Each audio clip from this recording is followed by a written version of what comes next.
to Travel Explorer, the travel program that explores South Africa, discovering weekend and holiday adventures that everyone can enjoy. Every week, our explorers will be bringing you 2 exciting new destinations. Today, I'm back in Zululand at the Zulu village and lodge, and we're about to experience some true African tradition. Each of the sleeping units represents the diversity of the South African tribal people. And for those who have never been to a cultural village, this is definitely worth a visit. Inside, you'll find the accommodation spacious and tastefully decorated in ethnic fabrics and memorabilia. The lodge is connected to a traditional Zulu village, home to over 50 Zulu residents, making a stay here truly an African experience. This is the largest village of its kind in the Southern Hemisphere and the only tourist village to be opened by King Goodwill Zwelithini, placing the Royal Zulu stamp of approval on its authenticity. Along with learning that Zulu means thundering Zulu, a visit to the village will teach you a lot about Zulu tradition, and what better place to start than with a sangoma.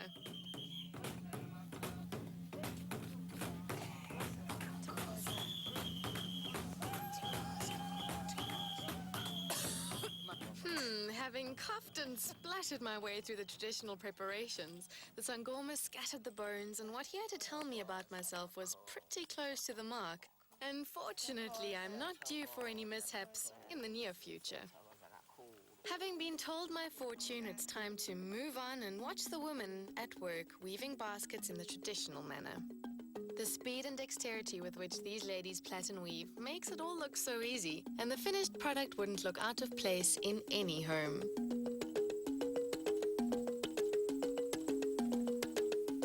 From baskets to the age-old tradition of pot making, and the loving care and tireless patience taken to burnish these pots until they have a smooth, bright finish to contrast with pattern work.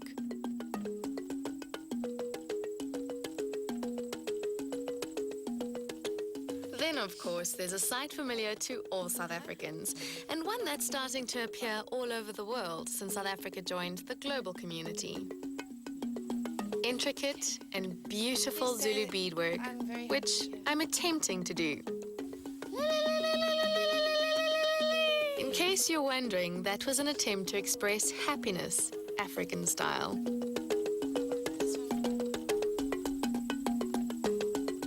Finally, those instruments of war that have given the Zulu warrior his fearsome reputation.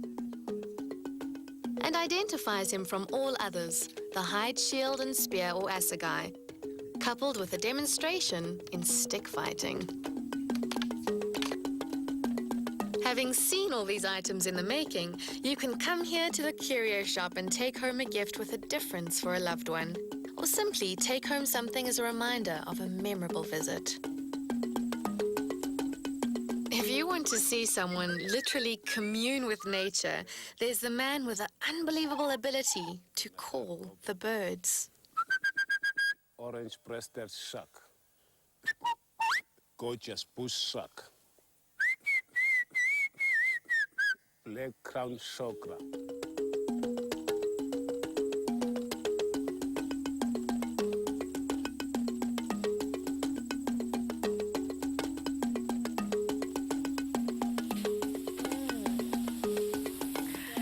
Spending a day learning about the Zulu culture, why not teach your tummy a thing or two about good South African cuisine? Which is what I'm about to do. So I'll say ciao for now.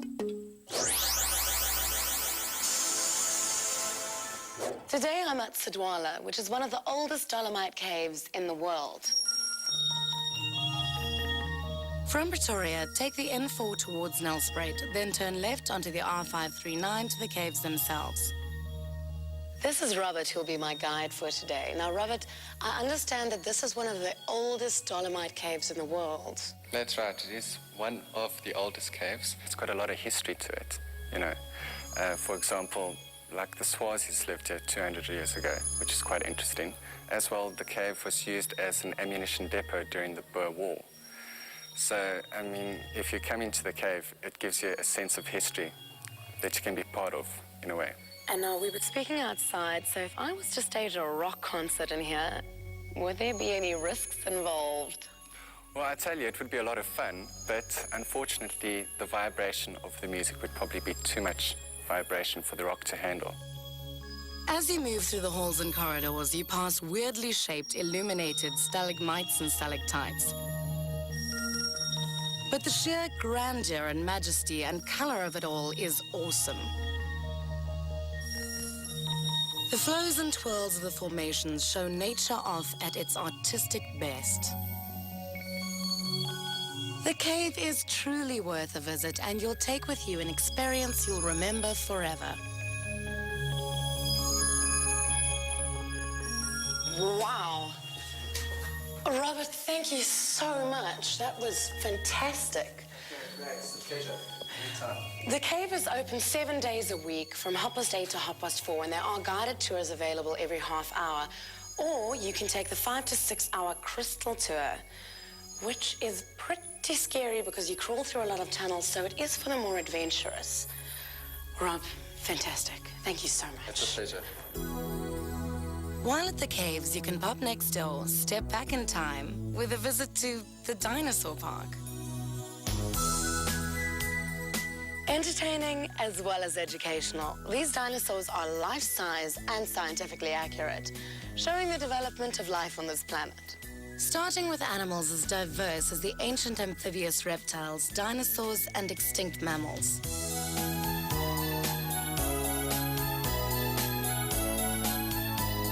And going on to show man's beginnings and the early stages of his development. Nestled in a wooded valley below Sidwala Caves in the Dinosaur Park is Sidwala Lodge and the Sidwala's Kraal, a place to escape the everyday hustle and bustle and integrate with an Indabele and Zulu village. With its warm, friendly service, this is the perfect place to relax and indulge in the true spirit of Africa. The entrance to both the Indabele and Zulu villages is here. Guided tours of both villages can be arranged at reception. The accommodation ranges from 86 chalets with a private pool to every 10 chalets, to self-catering accommodation and accommodation suitable for backpackers. The a la carte restaurant, Peacock Bar, and the nearby main swimming pool are great assets when it comes to socializing.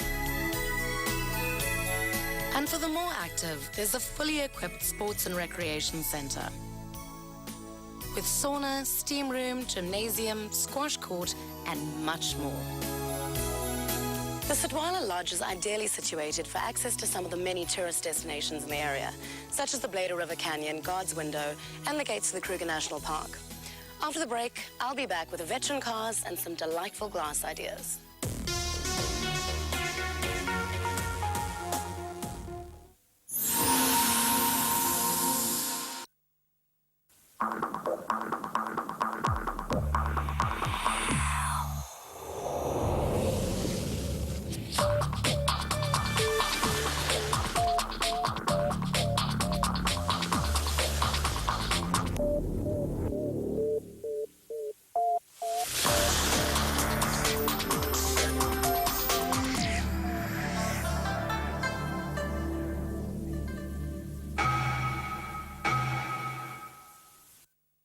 Hierdie maand in Pasella.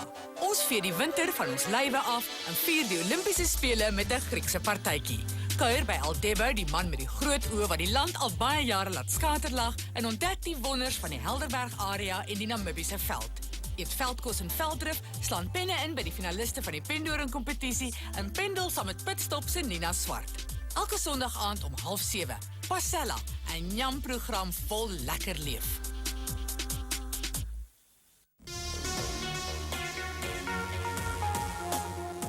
The town of White River was founded by Lord Milner after the Anglo-Boer War. In 1904, the area was set aside for ex-British soldiers to farm. However, the scheme was unsuccessful as the farms were too small. Today, this picturesque little town is a melting pot of talent and creativity. From the center of White River, take the R40 north out of town and you'll find Casterbridge just a few kilometers away. Casterbridge Farm is a stunning example of the ingenuity and creativity in the area. The The brainchild of Louis van der Merwe, this former mango plantation has been transformed into one of the most original and pleasant shopping concepts in South Africa. The complex was originally devised to provide a home for the family's handcrafted furniture company with the accent on quality. One of the first to join Louis at Casterbridge was Sue Green of the Willowbrook Cotton Company. Then there's Porcelino's Courtyard Cafe, where you can relax over a cappuccino before exploring what this gourmet destination has to offer. Here you can have an exotic picnic hamper made up to take along with you when you go to experience some of the great entertainment at the Barnyard Theatre. Or you can pick up a pizza from Papa's Pizzeria and eat it while you enjoy a movie at the wonderful little 96-seater art cinema, where you get to see recent releases as well as titles from the art circuit.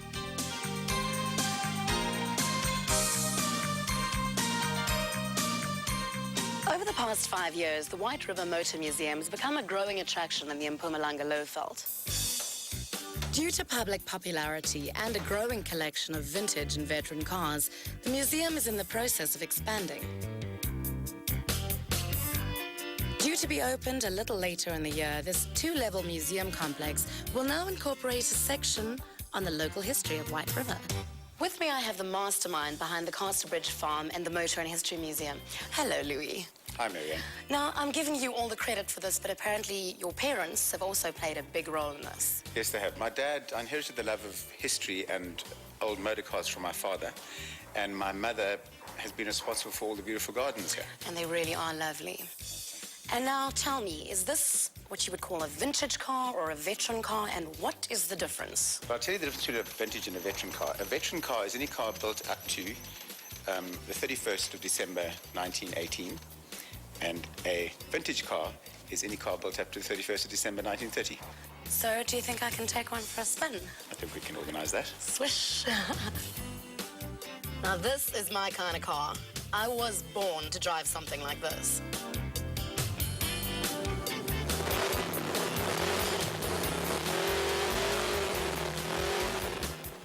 Well, they wouldn't let me drive the car of my choice, but this is still fantastic. I must say, once I was behind the wheel, I was a little nervous and took things gently, just in case something happened to the car. But once I'd calmed down, I began to notice how picturesque and colorful the area around White River is. It was the driving experience of a lifetime. To end off the perfect day, I'm back here at Casterbridge at the 10 Green Bottles restaurant. So named because when excavating the foundations, 10 green bottles were dug up. And as you can see, I'm about to enjoy a quiet candlelit dinner in perfect surroundings. So I'll see you later.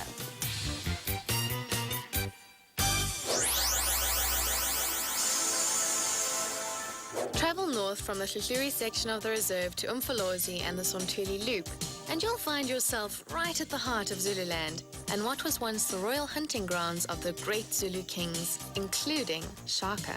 Like the Hluhluwe section of the reserve, game viewing is the prime attraction. And here you will also find the Big Five roaming the area, along with white rhino, buffalo, leopard, cheetah, wild dog, and giraffe.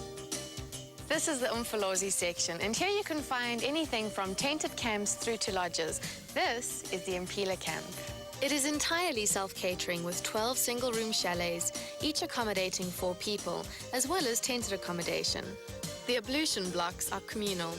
While you can enjoy the privacy of lodge accommodation in this part of the reserve, in a lot of cases you provide your own food with the services of a cook to prepare it included in the price. Besides daytime safaris, you also have the option of taking one of the many hiking trails in the reserve. These can range from anywhere from a couple of hours through to 4-day trails where you stay under the stars in tents. Apart from the designated self-guided trails, all these hikes and drives are led by experienced guides and rangers, not only to impart their knowledge of the bush, but to ensure your safety.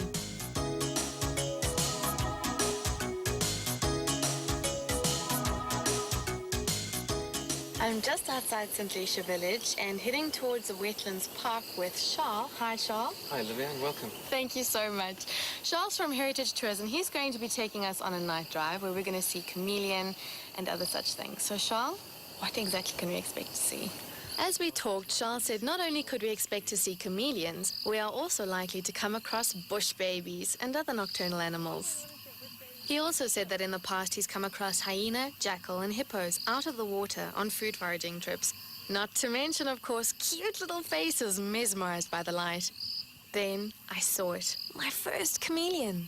But at night time, they actually reflect light because as well as having color cells, they've got light-reflecting cells in their skin. Heritage Tourism Safaris caters for every need, and I've been so spoiled. Cheese, biscuits, and champagne and oysters, and wildlife to die for. Absolutely stunning, an awesome experience, highly recommended. Thank you. Charles, thank you for sweeping me off my feet into the night. It was an awesome African experience. You're more than welcome, Olivia, and thank you for joining us. Thank you. And if you'd like any information about this or any of the other destinations we've been to, visit our website, www.travelexplorer.co.za. Remember, Travel Explorer with an X. Catch up with you later.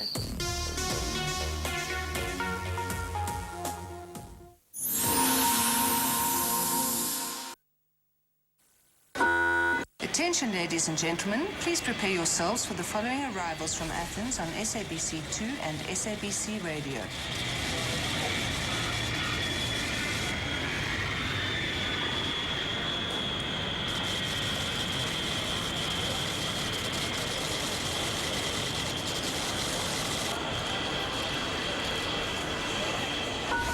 For the love of the game, SABC Sports.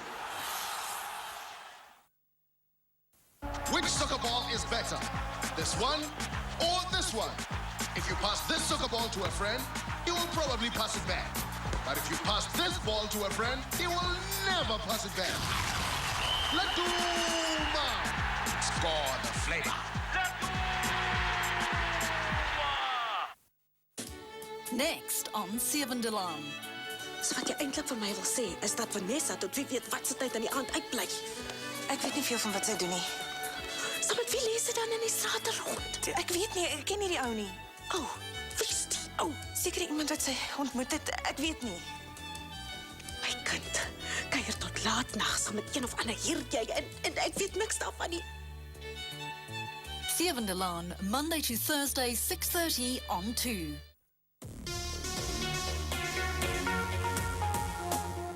In 1874, Tom McLachlan discovered gold in a valley near the escarpment. Then, in 1882, gold was discovered on a farm called Berlin. The result was a massive gold rush, which formed a small, lawless town known as Devil's Kantoor, or Devil's Office. A commission of inquiry was formed to form some kind of law and order in the place. One of the more imaginative members of the commission looked down on the valley, saw a geographical likeness to Cape Town, and renamed Devil's Kantoor Kaapse Hoop. Unfortunately, the gold rush was short-lived, and the fortune hunters left as quickly as they had arrived. The town was left to die a slow death. Today, this charming tourist village is on the upsurge again, with people returning and opening businesses catering to tourism, arts, and crafts. An historical legacy still evident in this picturesque village is the wild horses, leisurely strolling the streets. These are the descendants of the horses left behind by British soldiers at the end of the Anglo-Boer War. With its misty mountains and high rainfall, the vegetation around here is lush and green, making this an ideal getaway. The amount of accommodation here shows just how popular this little village has become as a holiday destination. Like the Silver Mist's guest house, now quite luxurious, used to be the old post office building. Then there's Golden Place, with its renowned wedding chapel, 20 luxury rooms, restaurant and gift shop, perfect for the all-in-one wedding and honeymoon. Other accommodation ranges from backpackers through to self-catering and even luxury guest houses. You can always enjoy lunch here at the Green Venus pub, where you can be regaled with one of the many ghost stories linked to the area, which could be why it used to be called the Devil's Office. I'm here at the Clay Lady with Ramona Morea, one of the artists that works here at the Kaapse Hoop. Ramona, how long have you been into pottery? I've been doing pottery for about 15 years, on and off, but strictly for 2 years. And how long have you had the shop? In November, it would be 2 years. Rather than a smooth, polished look, Ramona brings a rustic style to her work and specializes in water features, statues, as well as bringing an unusual look to her plates, mugs, and salad bowls. Another artist here at Kaapse Hoop is local glass crafter Kim Dias of Delightful. So Kim, how long have you been doing this? Marion, about 20 years, plus minus. And you mentioned to me just now it started as a hobby, and now it's a full-time job. That's right. I'm very fortunate. That's all I can say. Kim specializes in leaded windows, lampshades, and lights, as well as jewelry, bowls, and wind chimes. A restaurant and accommodation not spoken about so far is the Wild Horse. Here you'll find conference facilities, a pub, an art gallery, and a small arts and crafts shop, as well as overnight accommodation. Then, of course, there's the White Horse, which is definitely not to be missed, which is why I've left it till last. So while I enjoy my dinner, I'm going to leave you with Olivia and a last look at St. Lucia.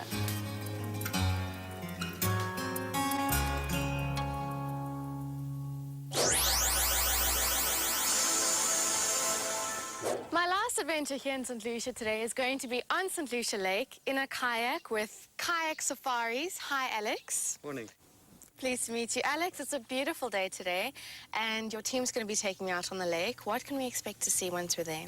A number of different things. Big ones, crocodile and hippo, variety of bird life, some amazing scenery, mud skippers, crabs, insects, whelks on the trees. Oh, it sounds exciting. As we head into the lake, Alex explained that the less dense parts of the forest were caused by a small band of smelt workers who earned their living by making spearheads for Shaka and his MPs. They cut down the trees in order to make the fires for smelting the iron, and although the Zulus traded with these people, they regarded them as dirty and inferior.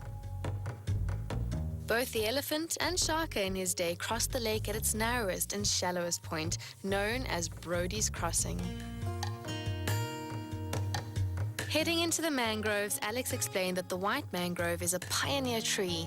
Once it has established itself and stabilized the mud banks, the black mangrove pushes through, and because it doesn't like direct sunlight, grows in and amongst the white mangroves.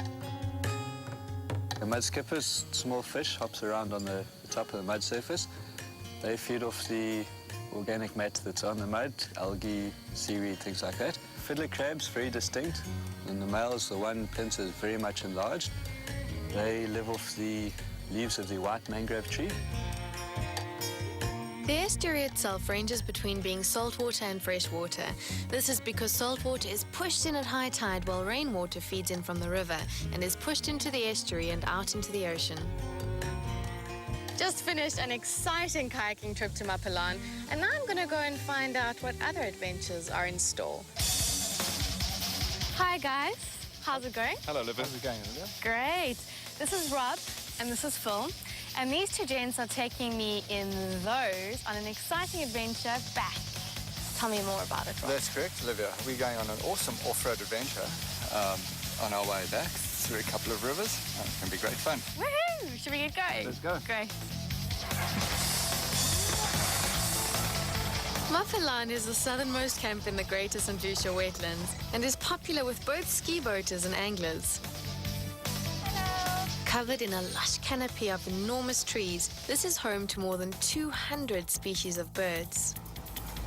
Over and above being a lot of fun, the areas that you get to drive through and the variety in scenery is absolutely amazing. The access road to Mapalan can be rough at times, but thanks to Rob and Phil from Africars, we're able to literally go in and take a look. The accommodation available ranges from 5-bedded self-catering log cabins to 45 camping and caravan sites. The tap water is not drinkable and there are no restaurants, so you have to make sure you bring everything you need with you. If you want a complete break from the humdrum of everyday life, then a road trip to Mapalan with Africars is the only way to go. It's exhilarating, and it's definitely a whole load of fun.